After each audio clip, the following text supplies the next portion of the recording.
Hello, my name is William Henderson. I am the senior pastor of the Morning Star Missionary Baptist Church. I want to welcome you to our services this morning. We hope and pray that during this service, your heart will be touched.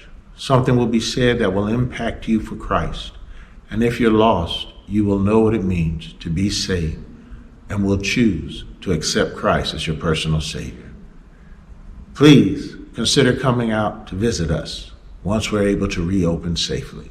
God bless your hearts. We'll see you then. Oh, Heavenly Father, I stand here today thanking you, Lord, for so many things that you've done for Morning Star and for my family.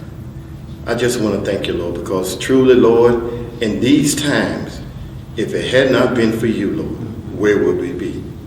We just want to thank you, oh Heavenly Father, for blessing Morning Star, to allow us, oh Heavenly Father, to endure what's going on. And Lord, we know you will continue to bless us. Just remember us, oh Heavenly Father, because truly we can't do anything without you. So many of us, oh Heavenly Father, have lost friends, loved ones, family members. But Lord, we know that you are on the throne.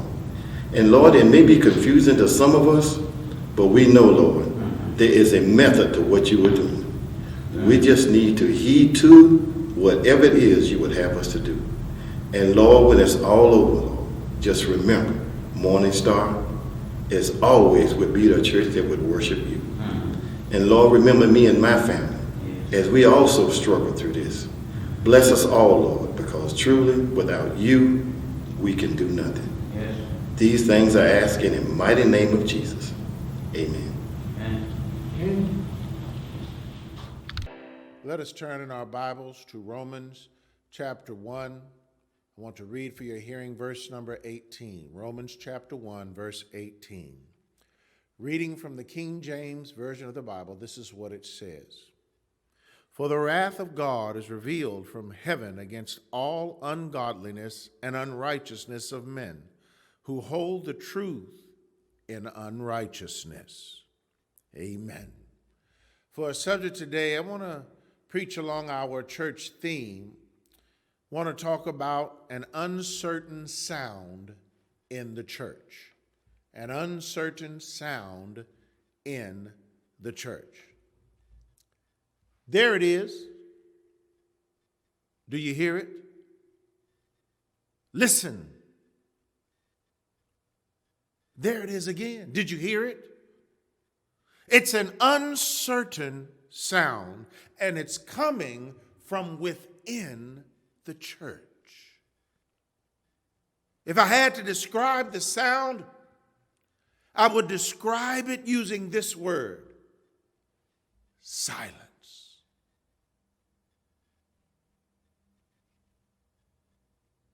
In our text for today, Paul has finally made it to the one place he longed to reach to preach the gospel of Jesus Christ. Rome, with all its colonnades and its Greek pomp and Greek bias.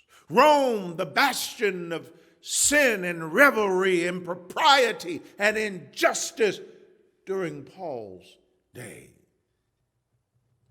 But when Paul arrived to Rome, he did not arrive in the manner that he had expected. For you see, Paul was in chains. We all know, my brothers and sisters, that the devil vehemently opposes the spread of the gospel. But that's not what our text for today says. Our text speaks of ungodly and unrighteous people who hold the truth in unrighteousness. Well, my brothers and sisters, I want to lift some questions for us today. The first question I want to lift for you today is, what is the wrath of God? It's right there in the text. It makes mention of it, but we've got to understand what it is. Let me first make this clear. You need to know, my brothers and sisters, that there is a correlation between the wrath of God being revealed and the righteousness of God being revealed. The wrath here in verse 18, but in verses 16 and 17, just prior, Paul tells us that through the preaching of the gospel is the righteousness of God revealed from faith to faith. The real question is, which of the two are you revealing? One mistake mankind makes is to try to understand God's wrath in terms of human anger, such as passion or our intense desire to exact revenge when we have been wronged. But that's a human display of wrath, and it's as corrupt as sinful man. Think about it. When we've really been wrong, when we've really been manhandled and just treated like trash, we erupt and our rage makes us uncontrollable. We do things out of rage, we say things out of rage, and our only intent is to try to make the other who made us feel this way feel like we are feeling at that time. You hurt me, I want to hurt you back just as intently as you hurt me. The text is very decisive in that it says that the wrath of God is revealed not from earth, but from heaven. God cannot be so injured by the sins of men that he would be motivated by vengeance like we would. Job chapter 35 verse 6 affirms this for us because it says, if you sin, how does that affect him? If your sins are many, what does that do to him? God has no motive for man's kind of vengeance. God is love, and true love is never vengeful. And I know someone will say, but Pastor, Romans chapter 12 verse 19 says, well, let's take a look at Romans 12:19 right quick. Do not take revenge, my dear friends, but leave room for God's wrath, for it is written, it is mine to avenge. I will repay, says the Lord. God is trying to tell us there, don't do it your way. Let me do it my way. God is way better than man at correcting things, at punishing things, because God knows all about us, and God knows what affects us most deeply, and God knows exactly how to touch just the right spot in our heart. The Bible says, though, that God is love. And what does the Bible have to say about love? Come with me. 1 Corinthians chapter 13, verses 4 and 5. Love is patient. Love is kind. It does not envy. It does not boast. It is not proud. It does not dishonor others. It is not self-seeking. It is not easily angered. It keeps no record of wrongs. God's wrath here in our text denotes for us his divine displeasure against sin and his divine purpose in inflicting punishment for sin. God's proper way of expressing his wrath is, as Albert Barnes quotes, to exclude the offender from the favors which he bestows on the righteous. In other words, God will withhold his blessings from the ungodly and the unrighteous. That ought to make you feel glad, unless he is withholding his blessings from you. Well, the second question I want to ask you, my brothers and sisters, out of this text is, what is holding the truth of God in unrighteousness? We have to get an understanding of what that really means. I like how the New International Version writes that verse. Let me read that to you. The NIV puts it this way: who suppress the truth by their wickedness. The King James tells us, holding the truth of God in unrighteousness. The NIV says, who suppress the truth by their wickedness. I'm going to borrow from the NIV here because I believe that it helps us to understand it a little more clearly. But first of all, you got to get something here about this word suppress. That word suppress means to put an end to the activities of a person or a body of persons. Don't miss that. Because we call ourselves in the Baptist church the body of baptized believers. In other words, we are a body of persons. It also means to do away with, to abolish, to stop a practice. But I want you to catch this next one. It means to withhold from disclosure truth or evidence. That's the one that I think most correctly applies with our text for today. Have you ever noticed that when truth starts to exert itself, that the ungodly and the unrighteous become uneasy in their moral nature? Translation, in the church, they start squirming in the pew. They got to change how they're seating, because that truth that went forth just hit them square in the heart. Some people say it this way: my toes got crushed, so the feet go back up underneath the pew.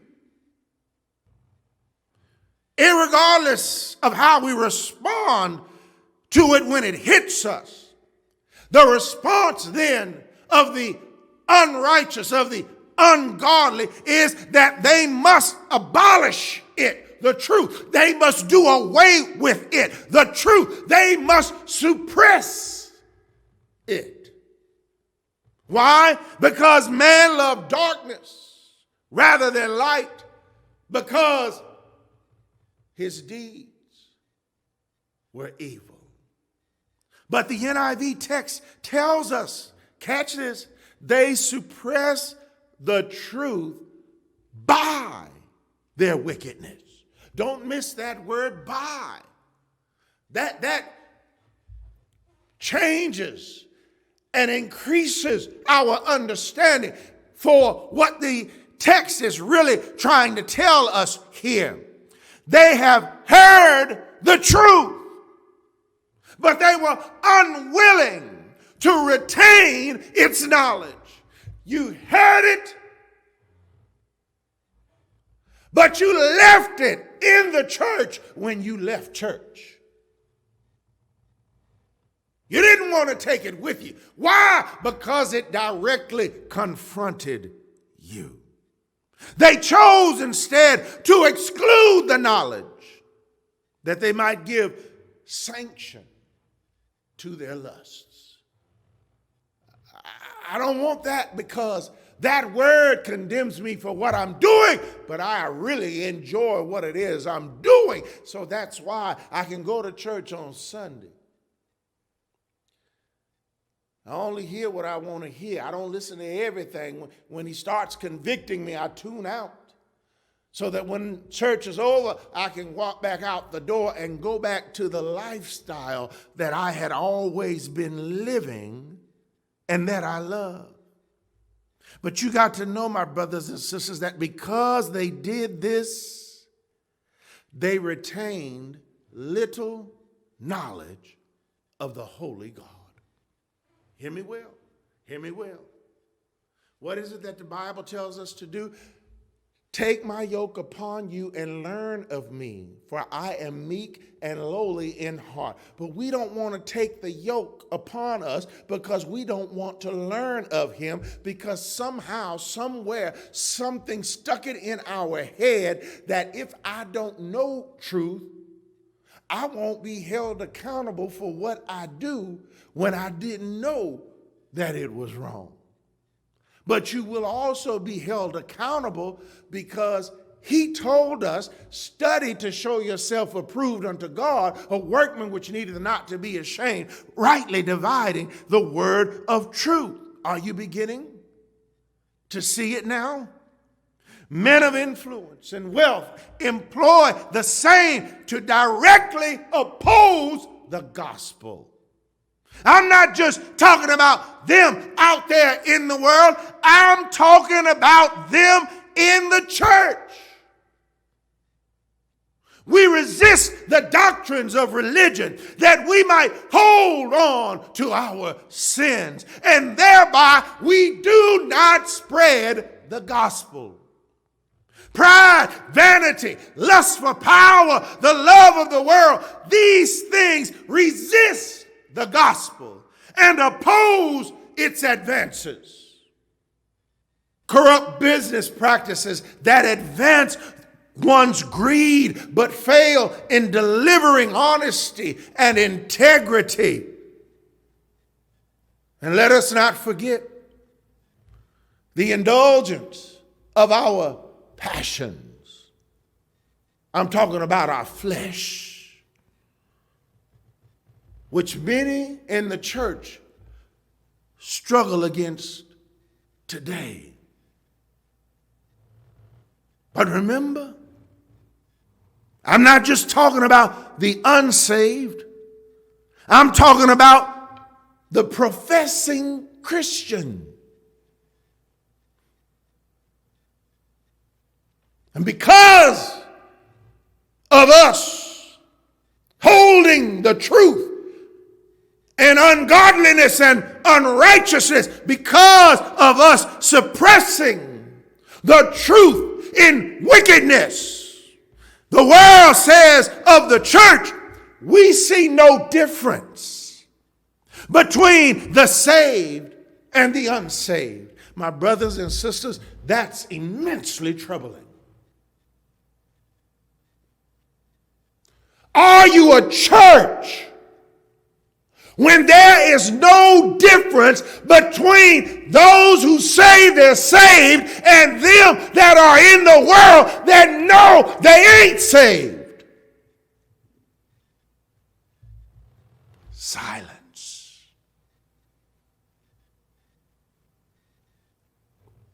That's not the only thing. We've also given them the right to say this about the church: they are no better in there than we are out here. Those are troubling statements, my brothers and sisters, that we who are believers, true believers, have got to wake up and do as the Bible says, but let a man examine himself. Don't do it in your mirror. Do it with the word of God. Do it in the light of Christ. Shame on us. Shame on the body of baptized believers who somehow claim salvation but were never born again. We are meant to be a living Bible, the Word of God alive in us and manifest to the world. Well, lest I go for too long, final question. Do you now hear the strange sound? Listen.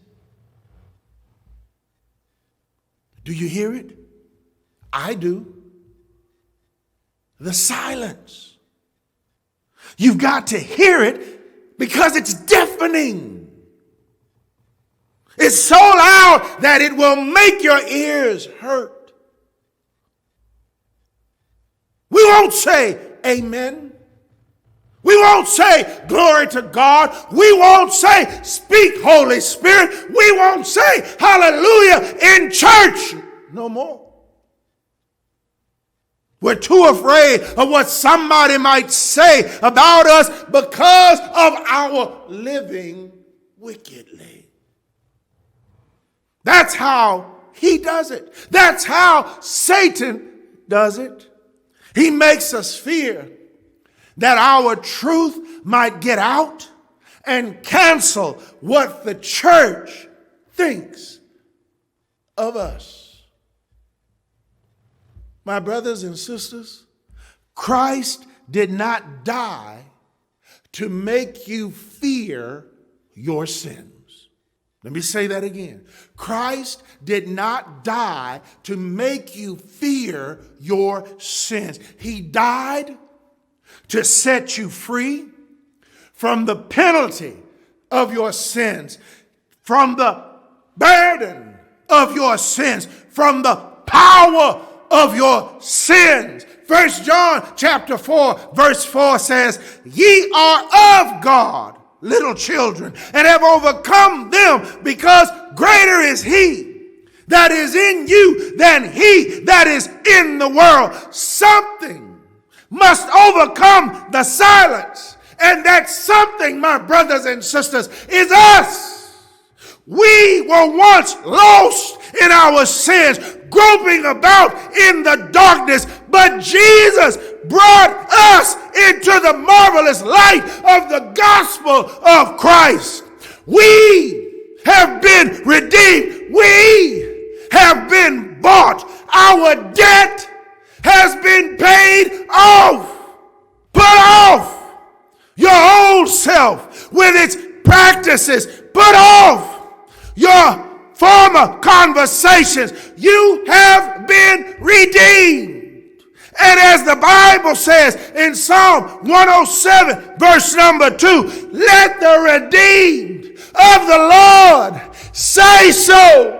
That means we ought to make some noise.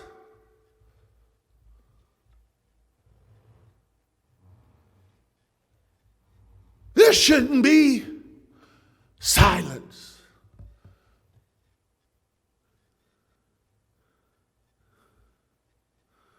Now, my brothers and sisters, let us go and blow the trumpet. Let us go and make a certain sound. Destroy the silence and speak of Jesus. Tell of his goodness unto you. Tell of his mercies, how he has forgiven you. Tell of his grace, how he has favored you. Go and tell it, because that's what every true believer, every true Christian is supposed to do. The doors of the church are open. Will you be a true Christian? Or are you going to continue to hold the truth in ungodliness and unrighteousness? Are you going to continue to suppress the truth in wickedness? I can't answer the question, but you will. God is watching all of us. He knows those who are his children. He didn't give us a spirit of fear, gave us power. He gave us a sound mind. Let us use what God has given us for His glory, for His honor, for His praise. If you don't know Christ in the pardon of your sin, bow your head and pray this prayer with me, repeating after me. Father in heaven, I am a sinner. I have not kept your commandments, but I want to be saved. I confess that Jesus Christ is your Son, that He is the promised Messiah, that He did suffer, bleed, and die for my sins at Calvary, that He was placed in a borrowed tomb. But as your word says, early on the first day of the week, He arose from the grave and ascended into heaven and is seated on the right hand of the Father, making intercession day and night just for me. Thank you, Father, for the gift of your Son. Now let me live a life worthy of Him. I no longer live for myself. I now live for Him who died for me. In Jesus' name we pray. Amen. I pray the words of this sermon has touched your heart. And I pray that you now understand. Break the silence. Open up. But whosoever will, let him hear. God bless your hearts. Announcements, prayer requests are to follow. I ask your continued prayers for me. God willing, next Sunday will be my 20th anniversary here at Morning Star Missionary Baptist Church. Lord, the things we've been through and what we're in the midst of right now. But we know God is still on the throne. And His mercies are new every morning. And His grace is sufficient. God bless your hearts.